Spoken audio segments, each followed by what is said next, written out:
haven't to introduce the last speaker because he has already done so himself, Jean-Noël Thépaut from the European Center on Mid-Range Weather Forecast. And he's presenting the third big actor in the field of opportunities in this arena, the Copernicus Climate Change Service. Welcome, Jean-Noël. Sorry.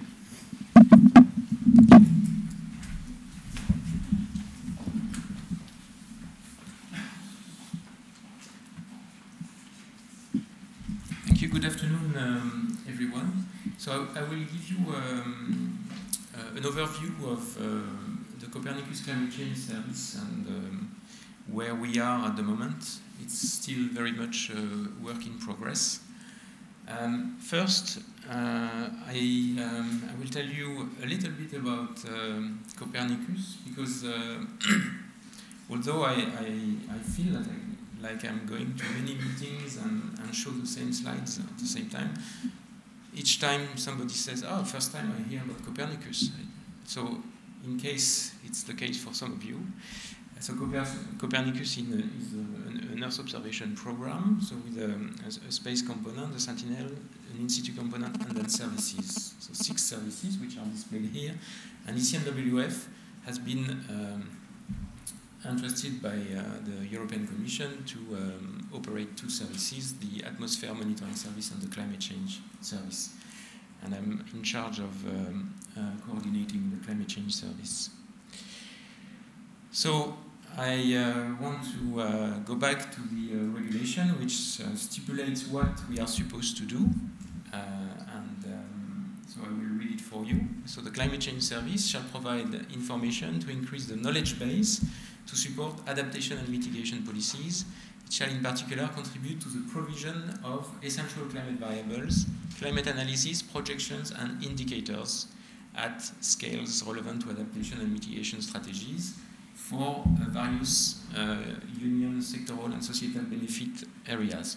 So this is our mandate, and this is what we have to build within the next few years.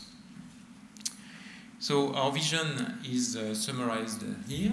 We want to create an authoritative source of climate information for Europe, and I will come back to it a bit later. We don't want to reinvent the wheel, so we want to build upon the national investments that have been made and are being made, as we heard in the previous talk, and we want to complement the national climate service providers. So there is a definition of scale that we have to define, and a definition of remits of this service versus what the national services are going to provide. And DG GROW in particular is very adamant that Copernicus should create jobs, so should generate some markets. So this is an important also a key performance indicator for the climate change service. So the 3 questions that we try to address, first is how is the climate changing? And for this, we are going to generate some information based on Earth observations and reanalysis. Then will the climate change continue, accelerate, decelerate? So we are in the area of predictions and projections.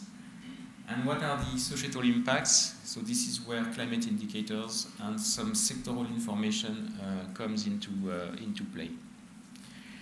The organization of the service is articulated around four blocks. So as I said earlier, we have an ecosystem which is already existing, from FP7 calls, JPI, Climate Kick, and then national member states, ESA, EUMETSAT, WMO. So there is already a lot to capitalize upon. So we are going to draw on these resources to build the service. And we'll have 4 blocks. First, the climate data store, which is really the one-stop shop of climate information that is going to be generated in this climate change service. A sectoral information system, which will address a number of sectors which are considered relevant for the European Commission, and deriving some climate indicators specific to these sectors. And then we'll have a very important function here, which is the I will try, yes, here. The evaluation and quality control function, which is going to ensure the quality of the climate information that will be coming out of this climate data store and this sectoral information system.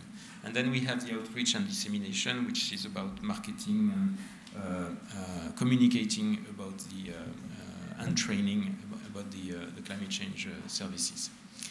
So the portfolio of the climate change service, in a nutshell, it's about generating a series of essential climate variable data sets and climate indicators.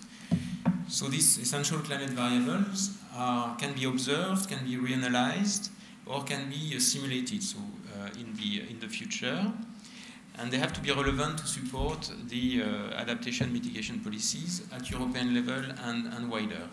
So we are talking about, on the left side, about reanalysis, about ECV datasets generated by Earth observations, and progressively the sentinels will feed into this generation. There will be activities about data collection and data rescue and reprocessing as well to ensure the maximum exploitation or an optimal exploitation of these data sets for the Copernicus Climate Change Service.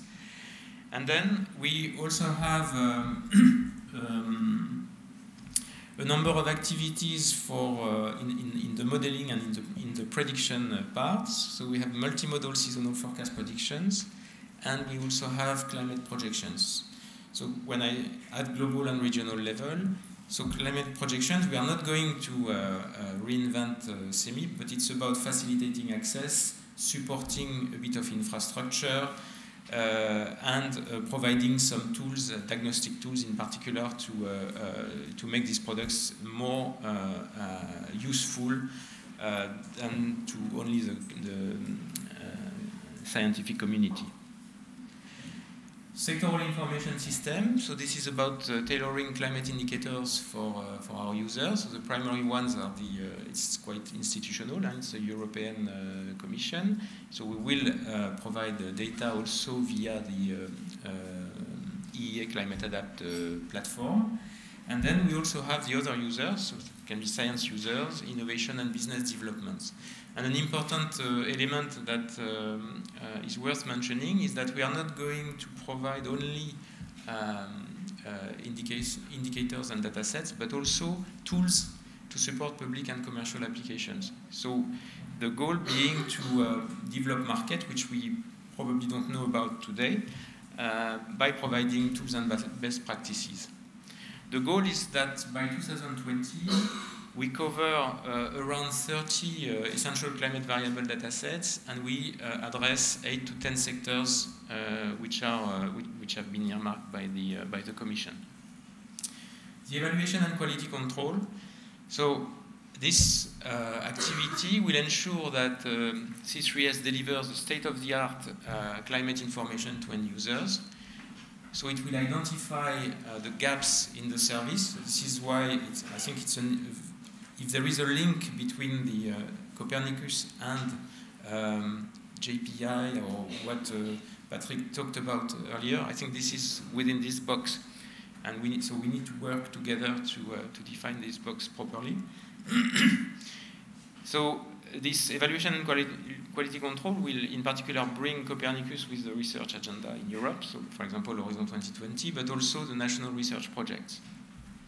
It will continually monitor the quality of the products and services generated in the C3S.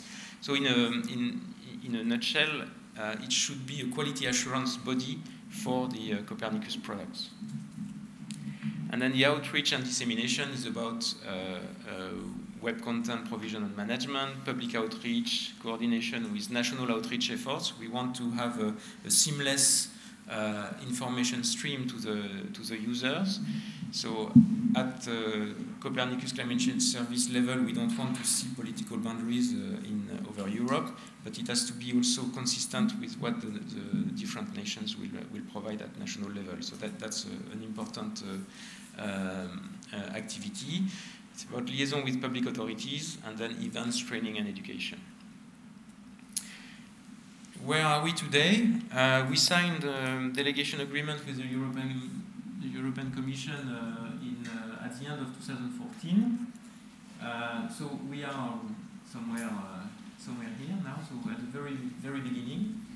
And we have been generously given 2 years or 2 to 3 years to have an operational service. It is challenging because the climate change service starts from scratch, more or less. It does not benefit like the marine service or the atmosphere service from 10 years of pre-operational activity. So it's a fast-track service from that point of view. And as I said earlier, by the end of 2020, we should have in our portfolio 30 CVs and 8 to 10 sectors. This is the list. I put it in. I don't want to go into the detail of this list, but I wanted to have it on the presentation so that you can have a look at it at your leisure. It is tentative, and we are actually discussing with the Commission and others on whether we keep this one or we modify slightly the CVs that we want to provide to the service. So the final remarks. So first, the focus of the C3S, Copernicus Climate Change Service, user engagement. So we have organized a number of workshops to ensure that whatever the activities that are going to be procured, there is a buy-in of the community, and we are continuing to do so. We really want to build upon and add value to the current capabilities in Europe and not duplicate what is already done. This is why we have contributed to the roadmap that was discussed previously to ensure the consistency between Copernicus and other activities. We want to provide access to climate information, tools and best practices, and facilitate the uptake and growth of the climate service market. So the idea is really to provide harmonized and pan-European quality controlled information. So if we manage to have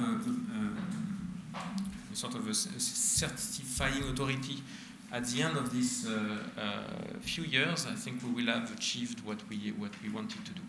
And there will be a cross-cutting role of the climate change service across the other Copernicus service that we have to exploit as well.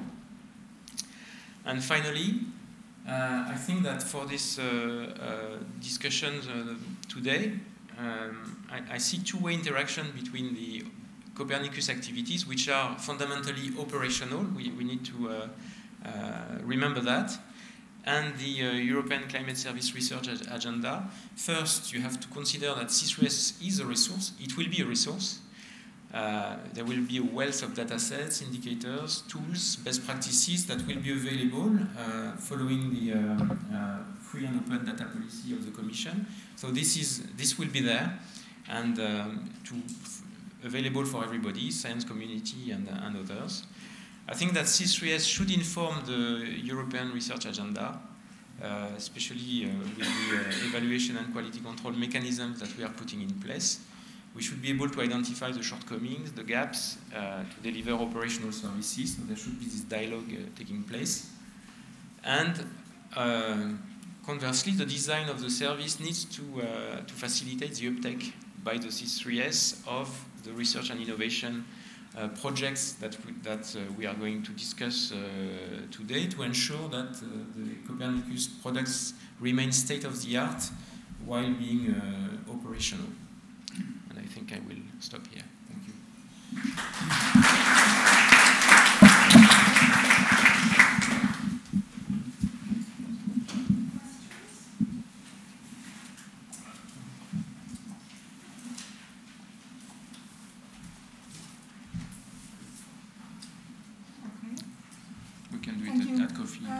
Jean-Noël, we can continue discussion on each of the topics from the floor.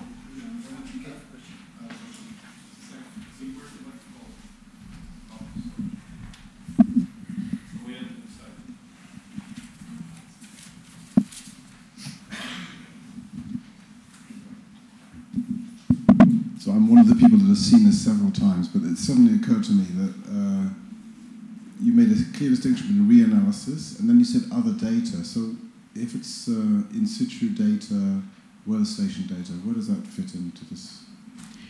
Well, what we want is to have to make sure that we have at our disposal historical data records, in situ and satellite based. So these data are useful per se, because they are ECVs per se.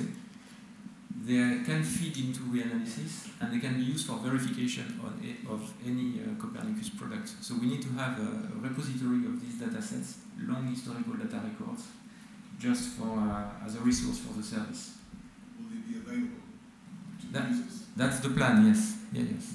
And not only available as such, but we also want to, when they are assimilated in the reanalysis system, we want to provide also what we call the feedbacks, so the discrepancies between models and observations, so that people can make or can take advantage of this.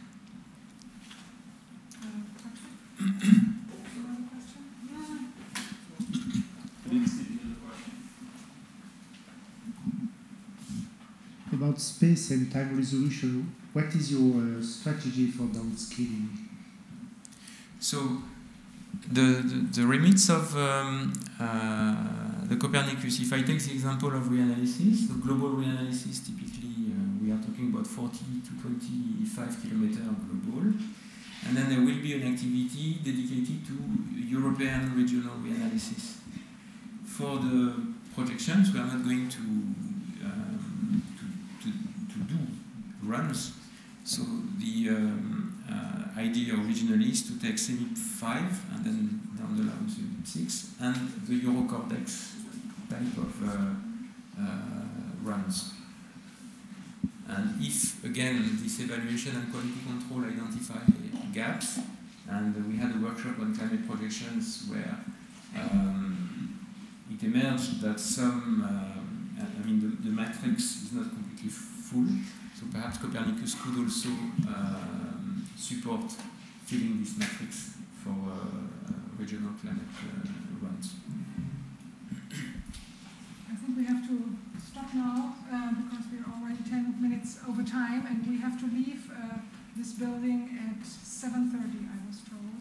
So earlier as expected. All of the time then goes from the evening reception, but I'm sure we can discuss this also in the coffee breaks and in the evening.